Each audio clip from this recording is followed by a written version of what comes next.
The boy stood shivering in the rain outside my garage at closing time, his clothes soaked through, his eyes hollow with the kind of hunger that goes deeper than an empty stomach. I was 73 years old, living alone above my shop, and every instinct told me to help this child. So I opened my door and said the words that would change both our lives. "Come inside, son. Let's get you warm." My name is Frank Wilson, and I've been fixing cars in the same garage on Maple Street for 47 years. Started when I was 26, fresh from Vietnam, needing something to do with my hands that didn't involve holding a rifle. Engines made sense to me. All those parts working together, each one important, each one fixable if you understood how they connected. People say I'm good at what I do. Cars from 3 counties end up in my shop because I don't overcharge and I don't do unnecessary work. I tell folks the truth about their vehicles, even when the truth means I make less money. My late wife Sarah used to say I had an honest soul in a dishonest world, and I suppose she was right. She passed 11 years ago. Cancer took her slow and mean, and I've been alone ever since. Alone but not lonely, mostly. I had my work, my regular customers who'd become something like friends. The coffee shop next door where Betty saved me a cinnamon roll every Thursday. My small apartment above the garage where I read westerns and watched baseball and remembered what it felt like to have someone to talk to at the end of the day. It was enough. Or at least, I'd convinced myself it was. The rain started around 4 p.m. on a Tuesday in late October. One of those cold, persistent rains that soaks through everything and makes your bones ache if you're old like me. I was finishing up Mrs. Patterson's Buick, replacing brake pads that should have been changed 6 months ago, when I heard it really start coming down. Hard rain. The kind that turns gutters into rivers and makes you grateful for a roof. By 6 p.m., I closed up the shop. Tuesday nights were slow, and I was tired. The kind of tired that's been building for 73 years and settles deep in your joints. I was locking the front door, looking forward to heating up some soup and watching the game, when I saw him. A boy, maybe 12 or 13, standing across the street under the broken awning of the old pharmacy that had closed down last year. He wasn't really sheltering. The awning had holes and the rain was hitting him pretty good, but he stood there like he had nowhere else to go. Thin. That was the first thing I noticed. Not just skinny, but thin in the way that meant not enough meals for too long.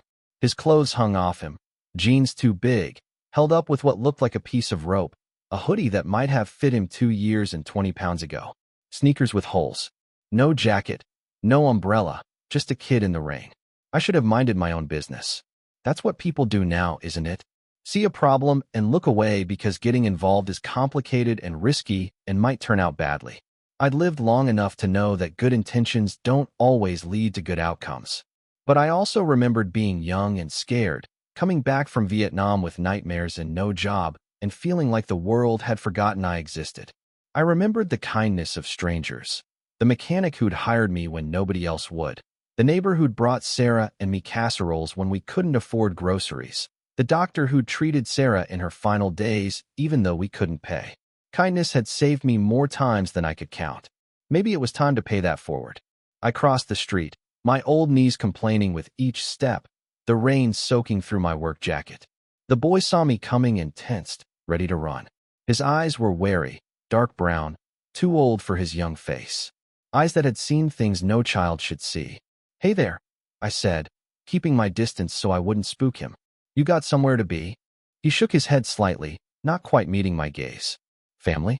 Anyone looking for you?" Another head shake. "When's the last time you ate?" He shrugged, but his hand went unconsciously to his stomach, and I had my answer. I sighed, knowing I was about to complicate my simple, quiet life in ways I couldn't predict. But Sarah's voice was in my head, clear as day. "Frank Wilson, don't you dare walk away from a child in need. I didn't raise you like that." Except Sarah hadn't raised me. She'd loved me, reformed me, made me better than I would have been alone. And she'd been gone 11 years, but her voice was still the loudest thing in my head. "I'm Frank," I said. "I own that garage across the street. I've got some soup heating upstairs, and it's too much for one person. You interested?" The boy's eyes flicked to the garage, then back to me, calculating risks. Wondering if I was safe or dangerous. Wondering if food was worth the gamble. "I'm not weird," I added, because I could see what he was thinking. "I'm just old and I've got extra soup. You can eat and leave, no strings attached." I won't stop you from walking out whenever you want. He studied me for a long moment. Then, so quietly, I almost didn't hear it over the rain. Okay. We crossed back to the garage together, not talking, the rain drumming on the pavement. I unlocked the side door that led to my apartment stairs, and we climbed up, him moving quick and light, me moving slow and heavy, my knee catching on every third step.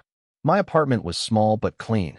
One bedroom, one bathroom, a kitchen that was really just a stove and a fridge in the corner of the main room, a couch that Sarah had picked out 20 years ago. Pictures of her everywhere. On our wedding day, at the Grand Canyon, holding our daughter Margaret before the accident that took her at age 7, 42 years ago. The boy stood in the doorway, dripping on my mat, looking around like he was memorizing escape routes. Bathroom's there, I said, pointing. There's towels in the cabinet. Get yourself dried off while I heat up this soup. He disappeared into the bathroom, and I heard the water running. I put the soup on, chicken and rice, nothing fancy, and made grilled cheese sandwiches because that's what you eat with soup, and because I figured the kid needed calories. He emerged 10 minutes later, still in his wet clothes, but with his face and hands clean. Up close, I could see more details. Biracial, maybe, brown skin, dark curly hair that needed cutting. A scar above his left eyebrow.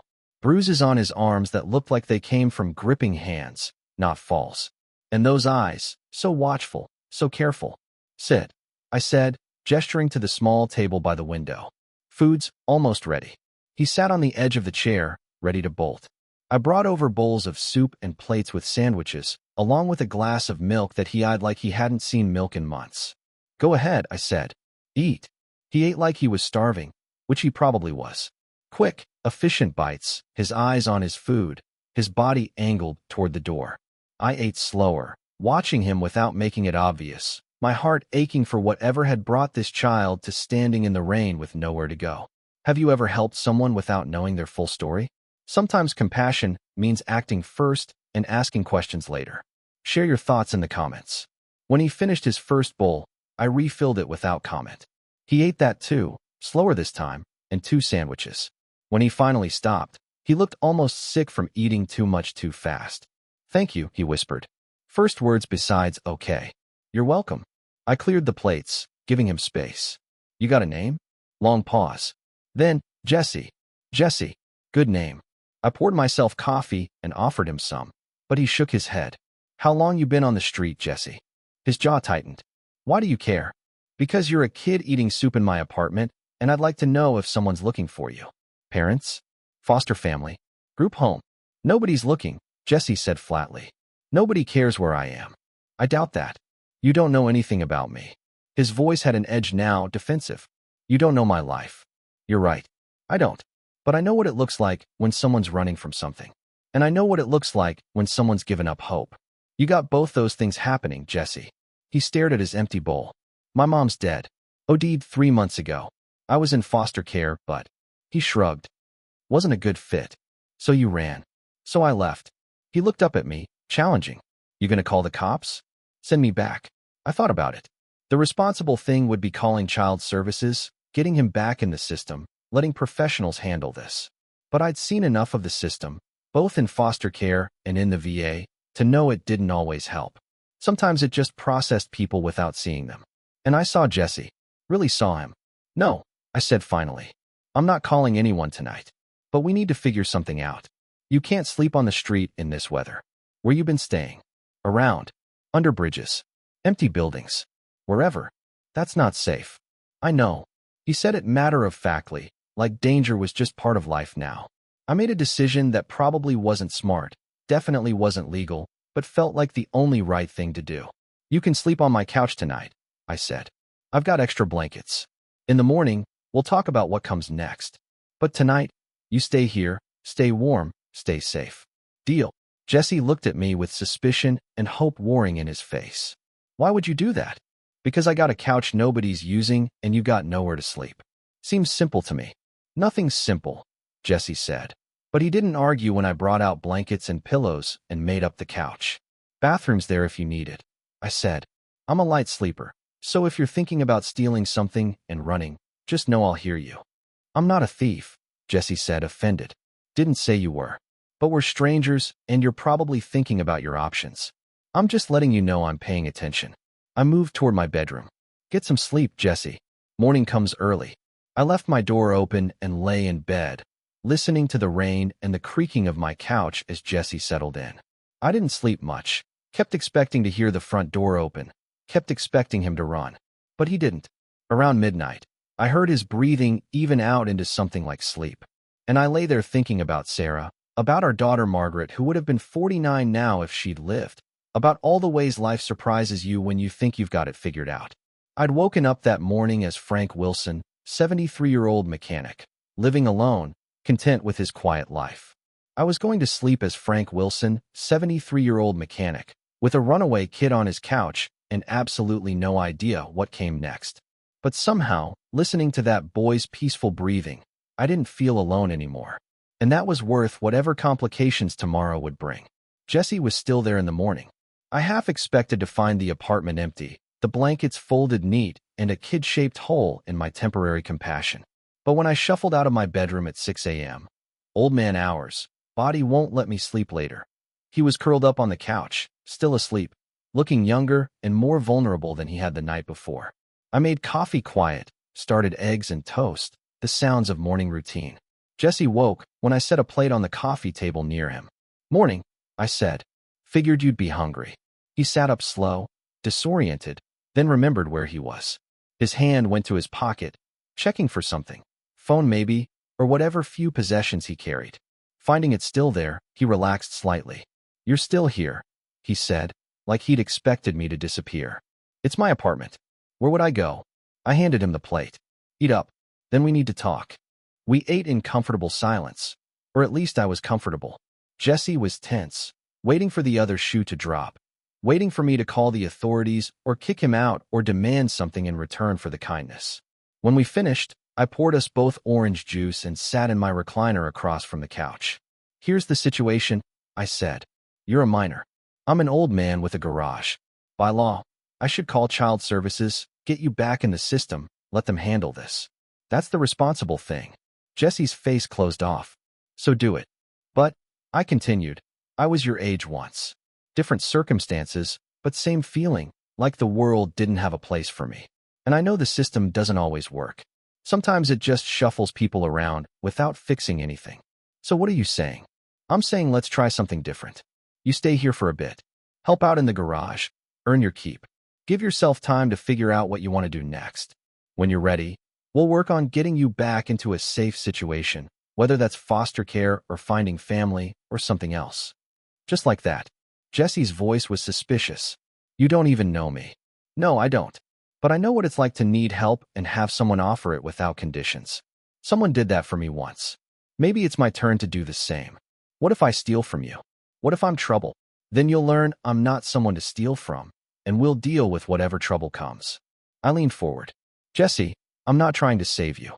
I'm just offering you a place to stay while you save yourself. There's a difference." He chewed on that for a minute. "What would I have to do?" "In the garage. Simple stuff. Clean tools, organize parts, maybe help with oil changes if you're interested. I'll teach you if you want to learn. In exchange, you get a warm couch, 3 meals a day, and time to heal whatever needs healing." "How long?" "Long as it takes. Week, month, year, I don't know. We'll figure it out as we go." Jesse stared at me like I was speaking another language. "Nobody does this. Nobody just helps without wanting something. I'm 73 years old, Jesse. What could I possibly want from you besides some help around the garage? I'm tired, my back hurts, and I could use an extra set of hands. You need a place to stay. This works for both of us. What if child services finds out? Then we'll deal with it. But for now, let's just take it one day at a time. You want to stay?" He nodded slowly. "Yeah, I want to stay." "Good. Then let's get you some proper clothes and put you to work." That first day set the pattern for the weeks that followed. Jesse worked in the garage, cautious at first, testing whether I meant what I said about teaching him. I started him on simple tasks, organizing tools, cleaning parts, sweeping the floor. But I watched him watch me work, saw the interest in his eyes when I diagnosed engine problems or explained how transmissions worked. "You want to learn this?"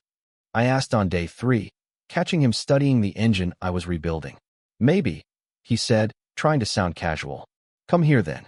I showed him the parts, explained how they fit together, let him hand me tools and ask questions. He soaked it up like a sponge, this kid who'd been written off by the system, who'd been sleeping under bridges. Smart. That was obvious within days. Jesse was sharp, picking up mechanical concepts faster than some apprentices I'd had who were twice his age. But more than smart, he was careful, precise. He treated the tools with respect, remembered instructions, never did anything halfway. You're good at this, I told him after he successfully changed his first oil filter. He shrugged, but I saw the small smile he tried to hide. The routine developed naturally. Jesse slept on the couch, which I didn't love, but he insisted was comfortable. We'd wake up, have breakfast, head down to the garage. I'd work on cars, and he'd help or watch or practice on parts one gave him. Lunch was usually sandwiches from the shop next door, dinner was whatever I could cook. Evenings we'd watch TV or I'd read while he did something on a phone he'd produced from his backpack. An old smartphone, cracked screen, probably no service plan. Where'd you get that? I asked one night. Found it. Library has free Wi-Fi. He didn't look up from whatever he was reading. I'm keeping up with school stuff. Online courses. I'm not stupid just because I'm not in school. Never thought you were stupid. Most people do. See a homeless kid and think they must be dumb or broken or bad. You're none of those things, I said firmly. You're a kid who got dealt a tough hand, and you're surviving. That takes intelligence and strength. He looked at me then, really looked, like he was trying to figure out if I meant it. I mean it, I added. By week 2, we'd settled into something that felt almost normal. Jesse was less jumpy, less ready to run. He'd started eating at a normal pace instead of like every meal might be his last. He still slept in his clothes and kept his backpack within reach. Signs he didn't fully trust this situation, but he'd laugh sometimes at my terrible jokes or the old westerns I watched. Customers started noticing him. Who's the kid? Mrs. Patterson asked when she picked up her Buick. Jesse. He's helping out around the shop. He yours? Grandson. Just helping out. I repeated, not wanting to explain a situation I didn't fully understand myself. Betty from the coffee shop was more direct. She cornered me one morning when I came in for my usual. Frank Wilson, you got a child living with you? I do. He a relative? Nope. So you just randomly got a kid now? That's about the size of it, Betty. She studied me over her reading glasses. He's safe with you? You safe with him? We're both safe. He needed help. I'm helping. That's all. Betty nodded slowly. You're a good man, Frank. Always have been. But be careful. People might not understand. Let them not understand. I'm doing right by that boy, and that's all that matters. She handed me my coffee and cinnamon roll, plus an extra one. For the kid. Growing boys need calories. I brought the extra back to Jesse, who'd been organizing the parts inventory. Betty sent this for you. He took it carefully, like he wasn't used to gifts. Why? Because you're working hard and she thinks growing boys need calories. I set my hand on his shoulder briefly. People are going to notice you're here, Jesse. They're going to ask questions. I'll tell them the truth, that you're helping in the garage and staying with me temporarily. Is there anything you don't want people to know? Everything, he muttered. I don't want them to know anything. I understand. But we can't hide forever. Eventually, we'll need to figure out something more permanent. School registration, medical care if you need it, legal guardianship maybe. I told you, I'm fine on my own. Jesse. I waited until he looked at me. You're 13 years old. 14. Almost 15. 14 then. You're a kid. You shouldn't have to be on your own. And I'm not saying you can't handle it. You've obviously been handling more than most adults could. I'm just saying you shouldn't have to. His eyes got wet, but he blinked it away fast. Why do you care? It was the same question he'd asked that first night, but this time I had a better answer. Because when I was 26 and came back from Vietnam, I was broken. PTSD, nightmares, couldn't hold down a job. My family had given up on me. I was sleeping in my car, drinking too much, waiting to die. And an old mechanic named Joe took a chance on me. Gave me a job, taught me the trade, never asked for anything except honest work. He saved my life. What happened to him? He died 15 years ago. Heart attack at his workbench, surrounded by the engines he loved. I bought this garage from his widow, promised her I'd run it the way Joe would have wanted. Honest, fair, and always willing to help someone who needs it. So I'm charity? You're paying it forward.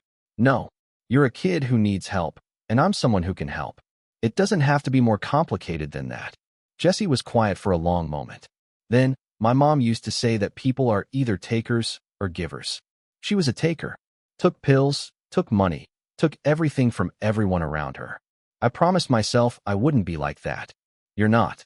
How do you know? Because you've been here 2 weeks and you've worked hard every single day. You've never asked for anything beyond what I offered. You've been respectful and careful and honest. Those aren't the actions of a taker. He wiped his eyes roughly. I miss her. Even though she was terrible, even though she chose drugs over me, I still miss her. Of course you do. She was your mom. Love doesn't stop just because someone hurts you. Is that why you still talk to your wife? Even though she's dead. I hadn't realized he'd noticed. Yeah, she's been gone 11 years, but I still tell her about my day, ask her opinion on things. Probably makes me crazy. It doesn't make you crazy.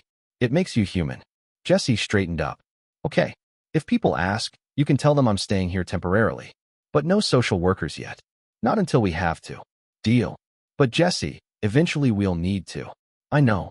Just not yet. Please. I nodded, pushing down my worry about what would happen when eventually became now. We went back to work, and the days turned into weeks, and Jesse became a fixture in my garage and my life. He learned fast, worked hard, and slowly, so slowly I almost didn't notice, he started to unfold from the defensive, wary kid he'd been into something lighter. He joked sometimes, smiled, asked about my life, my past, Sarah, and Vietnam. What was she like, he asked one evening. We were upstairs after a long day, eating spaghetti I'd made from a jar because I'm not a fancy cook. Your wife, Sarah? She was everything. I pulled out a photo album I kept in the closet, showed him pictures. Smart, funny, patient with me when I was at my worst. She was a teacher, 2nd grade. Loved kids, loved learning, loved making people's lives better. You really loved her. I did. Still do, in a way. You don't stop loving someone just because they're gone. Like me and my mom. Exactly like you and your mom. He turned pages in the album, studying photos of a life he'd never been part of. You had a daughter. Margaret. She died when she was 7. Car accident. Drunk driver hit us head-on. I touched the photo gently. Sarah was driving. I was passenger. Margaret was in the back. She didn't make it. We did. It nearly destroyed us. But you stayed together. We did. It was hard. Harder than anything I'd been through in Vietnam. Grief nearly pulled us apart. But we loved each other more than we loved the pain, so we held on. Went to therapy, joined a support group, learned how to live with the loss instead of letting it consume us. Jesse was quiet for a while. Then, I never had that. My mom and my dad, I never even met him. And my mom, she was always chasing the next high. I wasn't enough to make her want to stay clean. Jesse, that wasn't your fault. Addiction is a disease. It doesn't mean she didn't love you. Maybe. Or maybe I just wasn't lovable enough. Hey, I made him look at me. You listened to me. You are lovable. You are worthy of care and safety and someone showing up for you. What your mom did or didn't do doesn't define your worth. You understand. He nodded, but I could see he didn't quite believe it. That kind of wound takes time to heal, if it ever does. That night, I heard him crying quietly on the couch. I thought about going out there, offering comfort. But sometimes people need to grieve alone. So I stayed in my room and said a prayer for this broken kid who'd stumbled into my life and lodged himself in my heart. And I wondered what would happen when the fragile peace we'd built inevitably shattered. The complications started in week 3. A woman came to the garage on a Thursday morning. Professional, carrying a briefcase, with the kind of determined expression that meant trouble. Jesse was in the back, rotating tires on a pickup truck, so he didn't see her approach. "Are you Frank Wilson?" she asked. "I am. What can I do for you?" She pulled out a card. "Sandra Martinez, Child Protective Services. I'd like to talk to you about a minor named Jesse Coleman who may be staying with you." My stomach dropped. "Who told you that?" "We received an anonymous call expressing concern about an unregistered minor living with an elderly man. Is Jesse Coleman here?" I could have lied. Should have, maybe. But I'd never been good at lying. And Sarah always said my face gave me away. "He's here," I admitted. "And before you start, he's safe. He's fed. He's clean. He's learning a trade. I'm not hurting him. I'm not suggesting you are, Mr. Wilson. But you understand you can't just keep a minor without legal guardianship." Jesse ran away from foster care. There are people looking for him. Were they looking very hard? Because he was sleeping under bridges for weeks before I found him. Sandra's expression softened slightly.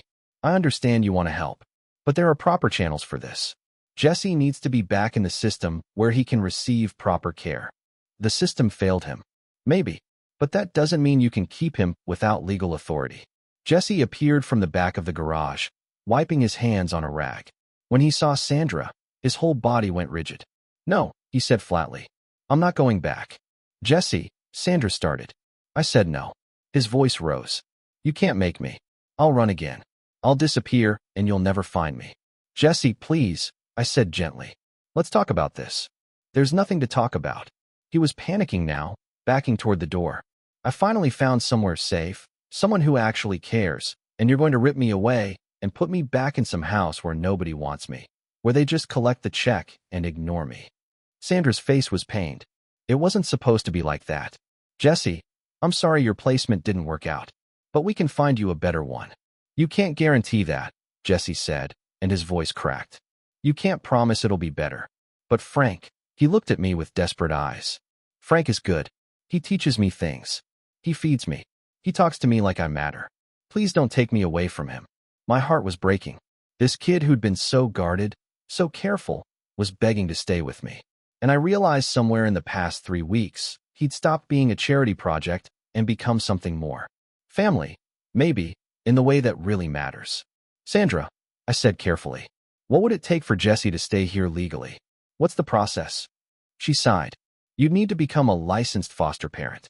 Background checks, home inspection, training courses. It takes months, and there's no guarantee you'd be approved at your age. I'm 73, not dead. I'm perfectly capable of caring for a child. I don't doubt that. But the system has rules about age limits for foster parents. It's designed to protect children. The system, I said, frustration leaking into my voice. Let this kid sleep on the street. Forgive me if I don't trust it to protect him now. Mr. Wilson, please. Jesse's voice was small now. Please let me stay. I'll do anything. I'll check in every day. I'll go to counseling. I'll go back to regular school. Just don't make me leave. Sandra looked between us, clearly torn. This is highly irregular. Life is irregular, I said. But sometimes irregular is exactly what someone needs. She was quiet for a long moment, thinking. Then, I'm going to give you both a temporary reprieve. 1 month. Mr. Wilson, you'll start the foster parent licensing process immediately. Jesse, you'll meet with me weekly to ensure you're safe and your needs are being met. If at any point I feel the situation is harmful, I will remove Jesse immediately. Understood. Understood, I said. Jesse, he nodded frantically. Yes. Thank you. Thank you so much. Don't thank me yet. This is conditional and temporary. Use this month wisely. She handed me a packet of paperwork. These are the forms you'll need to start the licensing process. I'll be back next Thursday to check on you both. After she left, Jesse collapsed against the wall, sliding down to sit on the garage floor. She's going to take me away, isn't she? After the month. I sat down beside him, my old bones creaking in protest. Not if I have anything to say about it. We'll do everything they ask. Jump through every hoop. Make this work. But what if they say you're too old? What if they won't approve you? Then we'll figure out plan B. Jesse, I'm not giving up on you. You hear me? Whatever happens, we'll face it together. He leaned against my shoulder, and I put my arm around him. We sat there on the dirty garage floor, an old mechanic and a runaway kid, both of us scared and determined in equal measure. Sometimes the people who need each other most find each other in the most unexpected ways. Have you ever formed an unlikely bond that changed your life? Tell us in the comments. The next weeks were intense. I filled out forms, dozens of them. Background checks, financial disclosures, references. I took online training courses about foster parenting, trauma-informed care, adolescent development. At 73, I was learning things I'd never imagined needing to know. Jesse kept his end of the bargain too. He met with Sandra every Thursday, always nervous, always on his best behavior. He enrolled in online school, actually showing me his completed assignments. He even started going to a youth counselor Sandra recommended, a kind woman named Dr. Garcia, who specialized in grief and trauma. How's counseling going? I asked one night. It's okay. Dr. Garcia's nice. She doesn't push too hard. Jesse was quiet for a moment. We talked about my mom today. About how I feel guilty that I'm not sadder. Like, I miss her, but I'm also kind of relieved she's gone. Does that make me terrible? No, son. That makes you human. You can love someone and also be relieved that the chaos they brought is over. Those feelings can exist together. Dr. Garcia said the same thing. She said grief is complicated, especially when the relationship was complicated. Smart woman. Yeah. Jesse picked at the couch cushion. Frank. Yeah. What if they say no? What if you can't be my foster parent? Then we'll find another way. Maybe I can't be your legal guardian, but I can still be in your life. We'll figure something out. Promise. I promise, Jesse. You're stuck with me now whether you like it or not. He smiled, real and genuine. I like it. But despite our best efforts, I could feel the clock ticking down. The home inspection was scheduled for week 5. An inspector would come, look at my small apartment above the garage, assess whether it was suitable for a child. I wasn't optimistic.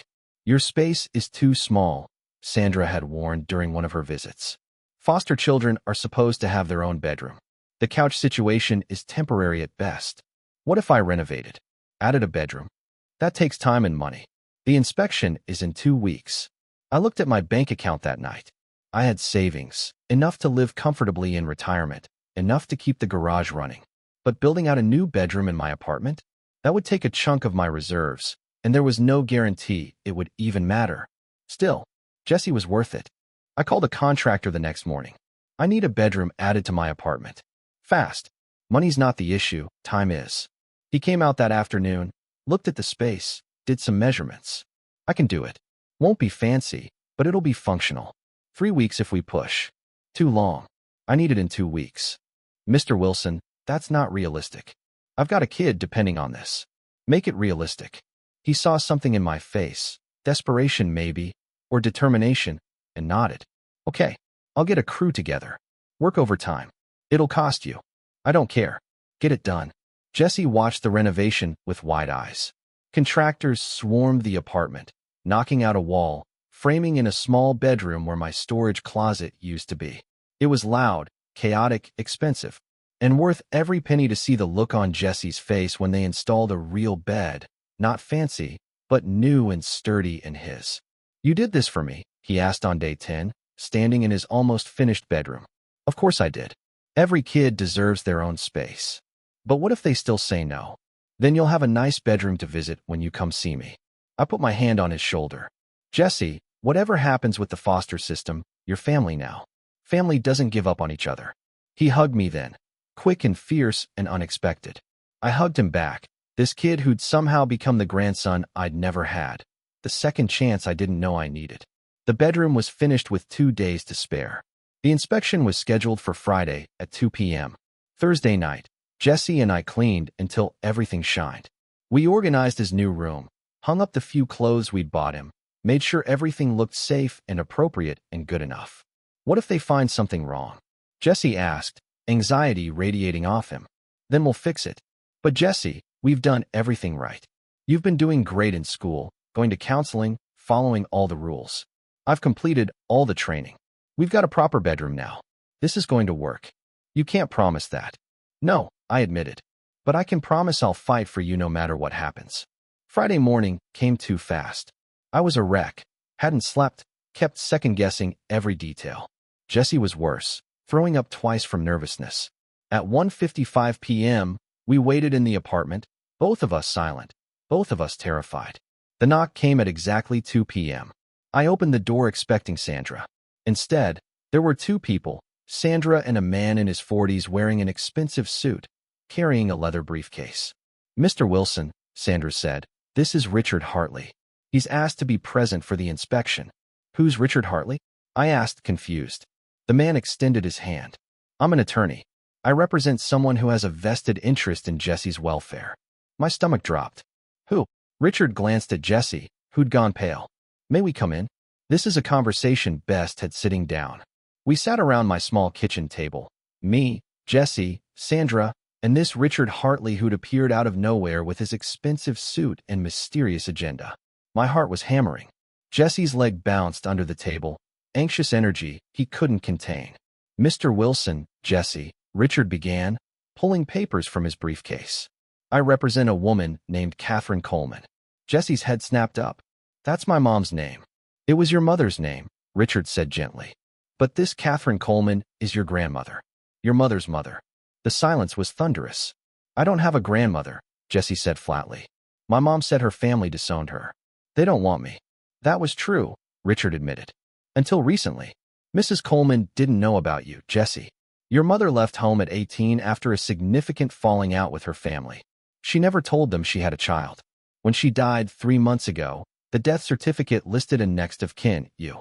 That's how Catherine found out she had a grandson. So what? Jessie's voice was hard, defensive. She wants to meet me now? 15 years too late. She wants to do more than meet you.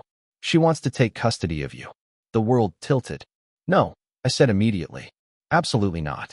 You can't just show up after Jesse's been abandoned by the system, after he's finally found stability, and rip him away to live with a stranger. Mr. Wilson, Richard interrupted gently. I understand your concern. But Catherine is Jesse's biological grandmother. She's his family. She has legal standing that, frankly, you don't. Legal standing? I was on my feet now, anger burning hot in my chest. Where was this legal standing when Jesse was sleeping under bridges? Where was this family when he was starving and scared and alone? They didn't know he existed, Sandra said quietly. Mr. Wilson, I've vetted Mrs. Coleman. She's legitimate. She wants Jesse and has the means to care for him properly. I don't care about her means. I care about what's best for Jesse. So do I, Richard said. Which is why I insisted on meeting you both before proceeding. Catherine wants what's best for her grandson. But she understands that he's been through trauma and that forcing him into another upheaval could be harmful. Then leave him here, I said desperately. Let him stay where he's safe and happy. For how long? Richard's question was gentle but pointed. Mr. Wilson, you're 73 years old. What happens to Jesse when you're 80? 85? What happens if your health fails? Have you thought about Jesse's long-term future? I had, of course. Late at night, when the fear crept in. I had maybe 10, 15 good years left if I was lucky. Jesse would only be 30 then, but still, what happened to him after I was gone? She's rich, isn't she? Jesse asked suddenly. This grandmother. She's got money. Richard hesitated. Mrs. Coleman is financially comfortable, yes. How comfortable? Her late husband, your grandfather, founded a successful pharmaceutical company. The estate is worth approximately $300 million. The number hung in the air like a bomb. So this is about money, Jessie said bitterly. She feels guilty for being rich while her grandson was homeless. So now she wants to collect me like I'm some charity project. No. Richard's voice was firm. Catherine didn't know about you. When she found out, she was devastated. She's been searching for you for 2 months. She hired investigators, worked with police, did everything possible to find you. And when she learned you were here, with Mr. Wilson, her first question was, is he safe? Is he happy? Not how do I get him back? She wants what's best for you, Jesse. That's why I'm here, to assess this situation before making any decisions. I don't want to meet her, Jesse said. I don't want her money. I just want to stay here with Frank. My heart swelled and broke simultaneously. Jesse, Sandra said softly, you should at least meet her. Hear what she has to say. You can make an informed decision then. I've already decided. Then meeting her won't change anything, Richard pointed out. But it might give you closure. Or it might give you something you didn't know you needed, family. Frank is my family. Frank is someone who cares about you deeply, Richard acknowledged, looking at me. That's obvious. But Catherine is blood. She's your connection to your mother, to your heritage. Don't you want to know about that? Jesse looked at me, his eyes pleading for permission to refuse, to stay, to keep things exactly as they were. But I thought about Sarah, about what she would say, about how she'd tell me that love means wanting what's best for someone even when it hurts, about how Jesse deserved to know his family, to have choices, to not spend his life wondering what might have been. Jesse, I said quietly, I think you should meet her. Frank, just meet her. See what she has to say. If you don't like it, if you don't feel safe, you come right back here. But give her a chance. Give yourself a chance to know your family. What if she tries to keep me? She won't, Richard said. Catherine has specifically instructed me that Jesse's wishes are paramount. If he wants to stay with you, Mr. Wilson, she'll respect that. But she'd like the opportunity to be in his life in whatever capacity he's comfortable with. And if I meet her and want to stay here, Jesse pressed, you'll make that happen legally? Help Frank become my guardian. Richard glanced at Sandra, some silent communication passing between them. We'll explore all options that prioritize your welfare and preferences. It wasn't a promise, but it was something. When? Jesse asked finally. Tomorrow, if you're willing. She's staying at a hotel downtown. Neutral ground. I'll be there. Sandra will be there. And of course, Mr. Wilson can come if you'd like. Jesse looked at me. Will you? Wouldn't miss it for the world. That night, neither of us slept much. Jesse tossed on the couch. He'd refused to move into his new bedroom until after the inspection that never happened, and I lay in bed staring at the ceiling, terrified I was losing him. Around 2 a.m., I heard soft footsteps. Jesse appeared in my doorway. Frank, you awake? Yes, son. Can't sleep either. I'm scared. Me too. He came and sat on the edge of my bed, something he'd never done before. What if I like her? What if she's nice and has a big house and can give me things you can't? Does that make me a bad person? Oh, Jesse. I sat up, putting my hand on his shoulder. That makes you human. You're allowed to want nice things. You're allowed to want family. Wanting that doesn't mean you don't care about me. But I don't want to hurt you. I'll survive. I'm old and tough. I managed to smile. But more importantly, I want you to be happy. Really happy. Not just surviving, but thriving. If this Catherine can give you that, if she can give you opportunities and family and all the things you deserve, then that's what I want for you. Even if it means losing me, I won't lose you. You'll always be part of my life, as long as you want to be. But Jesse, you need to do what's right for you, not what you think will make me happy. He was quiet for a long time. Then, will you tell me the truth about something? Always. You're 73. How much longer do you really have? 5 years. 10. The question gutted me because he was thinking practically, thinking ahead in ways a 14-year-old shouldn't have to. I don't know. My dad lived to 92. But I've had a hard life. Vietnam, the work, losing Sarah and Margaret. Maybe I've got 15 years, maybe 5. There's no guarantee. And when you're gone, I'd be alone again. No, you'd have people who care about you. Betty from the coffee shop, my regular customers, the community we've built. You wouldn't be alone. But it's not the same as family. No, I admitted. It's not. Jesse leaned against me, and I put my arm around him. I don't want her. I don't want to care about some rich grandmother who didn't even know I existed. But what if I do? What if I meet her tomorrow and she's everything I've always wanted? Then you'd be very lucky. Most people don't get second chances at family. Will you hate me if I choose her? Jesse, I could never hate you. I love you. And love means wanting what's best for you, even if that breaks my heart a little. He cried then, and I held him the way I used to hold Margaret when she had nightmares. This boy who'd stumbled into my life and become my son in all the ways that mattered. I love you too, Frank, he whispered. You're the best thing that ever happened to me. You're the best thing that happened to me in a long time too, kid. Now try to get some sleep. Tomorrow's a big day. He went back to the couch, and I lay there thinking about tomorrow, about Catherine Coleman and her $300 million, about the fact that I was a 73-year-old mechanic with a small apartment and not much to offer except love and stability. Sometimes love isn't enough. Sometimes the right thing means letting go. I just hoped I'd have the strength to do it if it came to that. The hotel was one of those luxury places downtown where the doorman wears white gloves and the lobby has fresh flowers that probably cost more than my monthly grocery budget. Jesse and I stood on the sidewalk outside, both of us nervous for different reasons. You ready? I asked. No, but let's do it anyway. Richard met us in the lobby, professional and kind. Thank you for coming. Catherine is in a private conference room upstairs. She's very nervous, by the way. She's nervous? Jesse asked. Terrified, actually.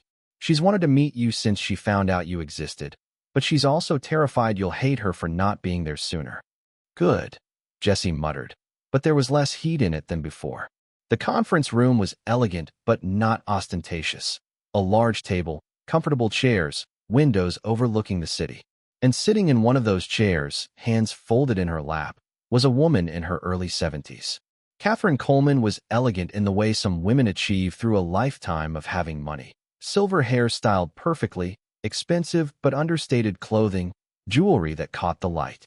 But her eyes gave her away. They were red-rimmed from crying, anxious, hopeful, scared. She stood when we entered, her gaze locked on Jesse with an intensity that made me step protectively closer to him. Jesse, she breathed. Oh my God, you look just like her. Just like Rebecca when she was your age. My mom's name was Rebecca, Jesse said carefully. But she never talked about you. I know. Catherine's voice cracked. May I sit? Would you sit with me? We arranged ourselves around the table, Jesse and I on one side, Catherine on the other, with Richard and Sandra flanking us like referees.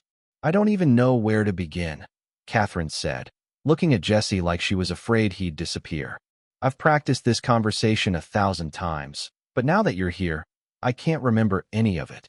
Start with why you kicked my mom out, Jesse said bluntly. Start with why you let her become a drug addict and die alone. Catherine flinched but didn't look away.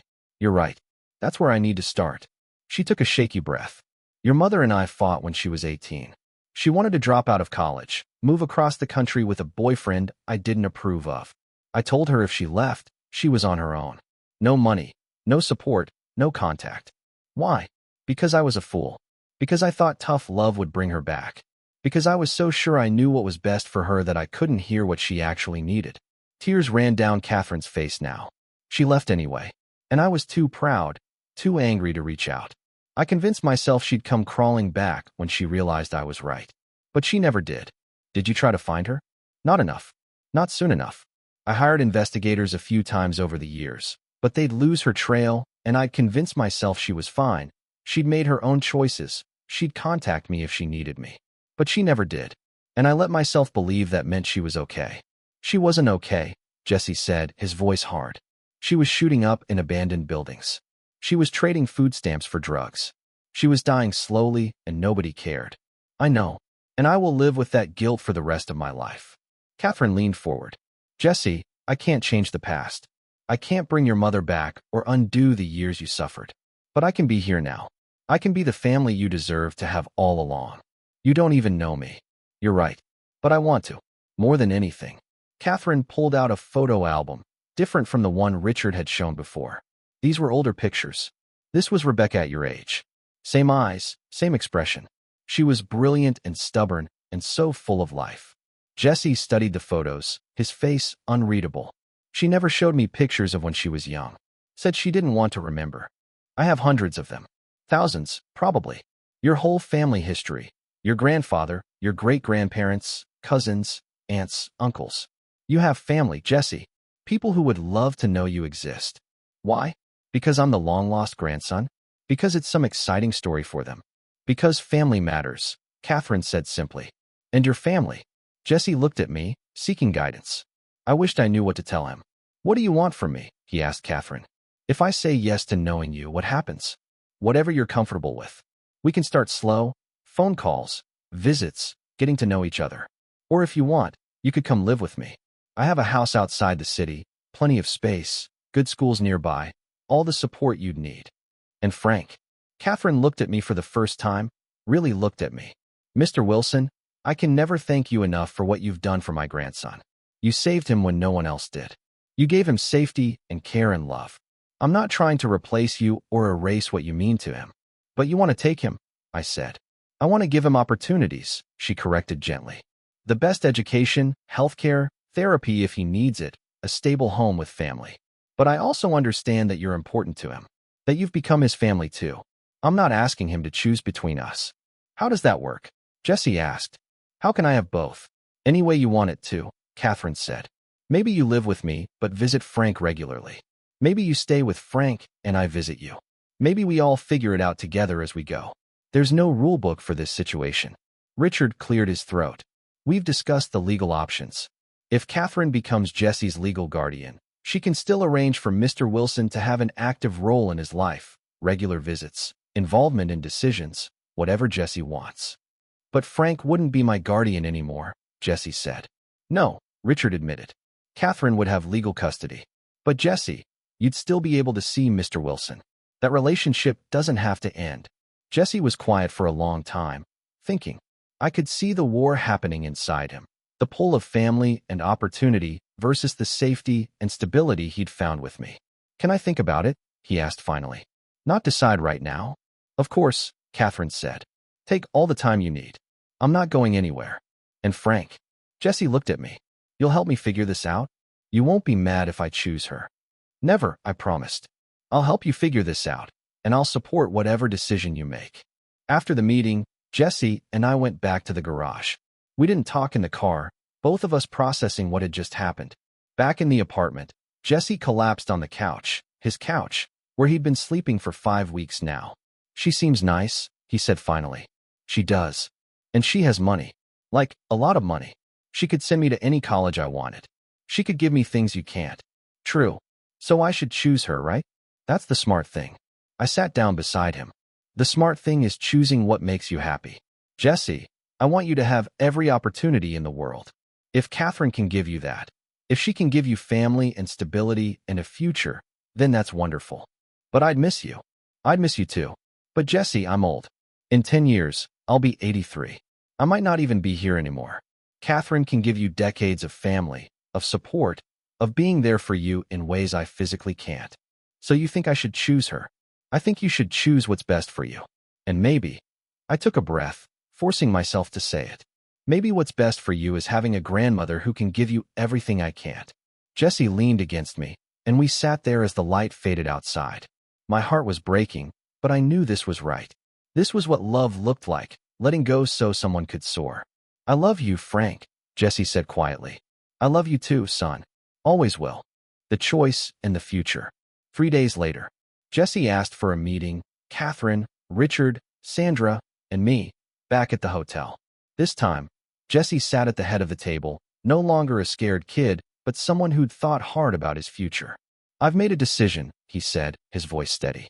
But first, I need you all to agree to something. What's that? Catherine asked. I need this to be about what I want, not what anybody thinks is best for me. Not what the system wants, not what makes sense legally, not what's most convenient. What I actually want. Of course, Catherine said immediately. This is about you, Jesse. He nodded. Okay, then here's what I want. He looked at Catherine. I want to get to know you. I want to learn about my mom, about our family, about who I come from. I want to have a grandmother. Catherine's face lit up with hope. But, Jesse continued, I also want Frank in my life. Not just visits. Real involvement. I want him at my school events, my birthdays, my important moments. He saved me when nobody else did, and I don't leave people behind. I can absolutely make that happen, Catherine said. Frank would be welcome anytime, always. Jesse turned to me. Frank, I want to live with Catherine. She can give me things you can't, school, resources, family connections. But I want to visit you every week. Work in the garage, eat your terrible cooking, listen to your stories about Vietnam and Sarah. Can we do that? My throat was tight with tears. I was trying not to cry. Of course we can, son. As long as you want me around, I'll be there. And there's one more thing. Jesse looked at Catherine and Richard. I want Frank to be my emergency contact. I want him listed as family in my school records, my medical information, everything. Because he is family. Not legally, maybe, but in every way that matters. Done, Catherine said without hesitation.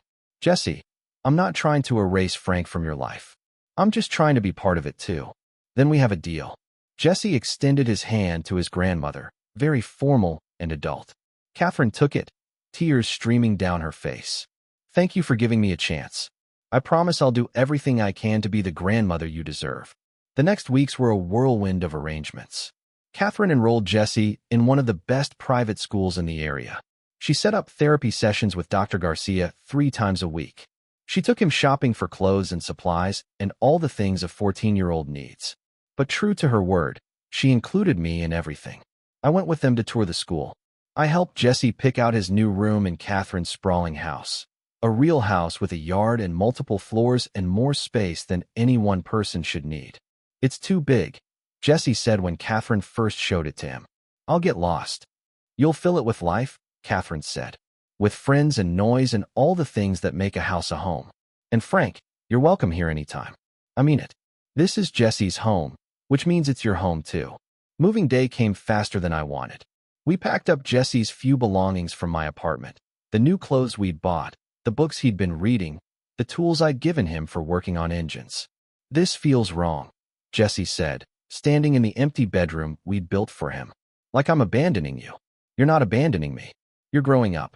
That's what kids are supposed to do. I put my hand on his shoulder. Jesse, I want you to thrive at Catherine's. Make friends, join clubs, be a normal teenager. Don't worry about me. But you'll be alone again. I've been alone before. I'll survive. Frank, I'll be fine, I insisted, trying to convince both of us. And you'll visit next week. We'll work on that Mustang transmission I've been putting off. It'll be just like always. Except it wouldn't be. And we both knew it. Catherine's car pulled up outside, a sleek sedan driven by someone she'd hired. She got out, and I saw the kindness in her eyes when she looked at us. She understood what this moment cost. Ready? She asked Jesse gently. Yeah. He picked up his backpack, then turned to me. I'll call you tonight. I'd like that. He hugged me, longer this time, tighter, like he was memorizing what it felt like. Thank you for everything. For the soup, for the couch, for teaching me about engines and life, and being a good person. You saved my life, Frank. You saved mine too, kid. I didn't know how lonely I was until you showed up. I pulled back, looking at his face, trying to memorize it. Now go. Catherine's waiting. Start your new life. This isn't goodbye. No. Just see you later. I watched them drive away, Catherine's hand on Jesse's shoulder as they talked about something that made him smile. And I stood on the sidewalk outside my garage, feeling the absence of that boy like a physical wound. But it was right. This was right. I went back up to my apartment, so quiet now without Jesse's presence filling it. His bedroom door was open, the bed made, everything neat. Waiting for his visits. My phone rang around 8 p.m. Jesse's voice. Hey Frank. Just wanted to check in. Hey yourself. How's the new place? Huge. Weird. There's like 5 bathrooms. Who needs 5 bathrooms? I laughed. Rich people, apparently. Catherine made dinner. Real dinner, not from a box. It was good, but... He paused. Not as good as your spaghetti. You're a terrible liar. Yeah. He was quiet for a moment. I miss you already. Miss you too, son. But you're exactly where you should be. We talked for an hour about nothing and everything. His new room, the school he'd start Monday, the therapy session he'd had that afternoon. Normal things. Family things. After we hung up, I sat in my recliner with the photo album of Sarah and Margaret, thinking about how life surprises you. How I'd thought my story was over. Old mechanic, living alone, waiting to die. But then a kid in the rain had given me a reason to keep living. Keep caring, keep believing that love mattered. 6 months later, Jesse came every Sunday without fail. We'd work in the garage, eat lunch from the diner next door, talk about school and life and the future he was building. He'd grown 3 inches, filled out from regular meals, lost that haunted look in his eyes. Catherine came sometimes too, sitting in my office drinking coffee while Jesse and I worked on engines. She'd tell me about his progress in school, excellent, his friendships, growing, his therapy, helping. We'd become something like friends, united in our love for this kid who'd brought us together. You know, Catherine said one Sunday while Jesse was out test driving a car we'd fixed, I was so worried you'd resent me. For taking him. You didn't take him. He chose you. Big difference. Still, you saved him first. You loved him first. And you're giving him a future. That's all that matters. She smiled. He talks about you constantly. Frank this, Frank that. His teachers know all about the old mechanic who taught him to rebuild transmissions and told him stories about Vietnam. Old mechanic, I repeated with mock offense. I'm 74, not dead. Very much not dead. Jesse says you're teaching him wisdom he can't get anywhere else. Kid learns fast. He'll surpass me soon enough. Jesse came back, engine purring perfectly, grinning ear to ear. She runs like a dream. Frank, listen to that idle. I listened, heard the smooth rhythm of an engine running properly, and felt pride swell in my chest. Good work, kid. You did that mostly yourself. Because you taught me. Later, after they left, I closed up the garage and climbed the stairs to my apartment.